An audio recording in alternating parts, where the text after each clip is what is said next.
ग्राम सिमरिया में श्रीमद् भागवत ज्ञान यज्ञ सप्ताह का आयोजन किया जा रहा है। कथा के 7वें दिन कथावाचक पंडित रामभजन शास्त्री ने भगवान श्री कृष्ण और रुक्मिणी विवाह के साथ साथ सुदामा चरित्र और भगवान दत्तात्रेय की कथा का संगीतमय वर्णन किया, जिसे सुनकर श्रद्धालु भाव विभोर हो गए। श्रीमद् भागवत कथा ज्ञान यज्ञ सप्ताह में प्रतिदिन सैकड़ों की संख्या में श्रद्धालु कथा श्रवण करने आ रहे हैं। अरे भैया, वो राजा बन गया, क्या मालूम जानता है कि नहीं। उधर तो खाली हाथ नहीं जाना चाहिए, कुछ ना कुछ लेकर जाना चाहिए। तो सुशीला ने तैयारी तो कर दी। एक संत ने बताया कि बचपन के तुम्हारे मित्र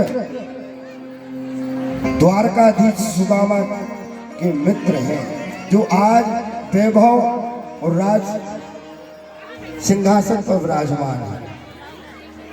हमारे बड़े भाई, उनका भी आशीर्वाद सुनिए।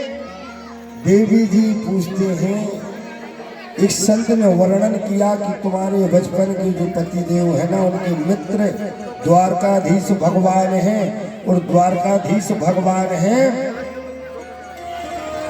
सुशीला ने कहा ठीक है। संतों ने वर्णन किया, सुदामा जैसे ही आए। आइए स्वामी जी, स्वागत। अम्मा जी से सुशीला कहती है, हम सुनते हैं आपके बचपन के मित्र कृष्णचंद्र कन्हैया द्वारकाधीश भगवान है। उन्होंने कहा भैया हाँ। और आज सुशीला ने भगवान सुदामा जी से कहते, आप मिलकर आओ ना द्वारकाधीश भगवान से, क्योंकि सुदामा जी की कोई कल्पना नहीं थी। सुदामा जी समझ गए कि यह धन की इच्छा से भगवान द्वारकाधीश के यहाँ सुशीला पहुँचा रहे हैं।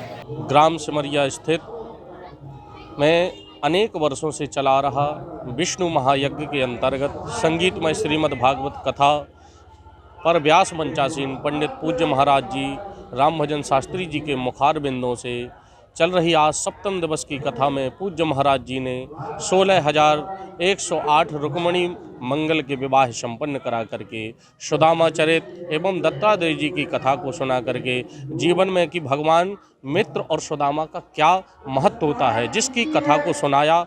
और सभी भक्तों ने बड़े ही हर्ष के साथ दूर दूर से आकर के इस कथा को श्रवण किया कि जीवन में कथा क्या महत्व रखती है, भाव क्या महत्व रखते हैं। ज्ञान रूपी गंगा है और स्नान करने के लिए तन शुद्ध होता है, और भागवत सुनने से मन शुद्ध होता है। यही है भागवत रूपी गंगा का पान सभी लोग करें और यज्ञ नारायण भगवान का दर्शन करें। पूज्य महाराज जी के मुखार बिंदों से बड़े ही सरस और अमृत भाषा में भागवत का रसपान किया गया ग्राम सिमरिया में।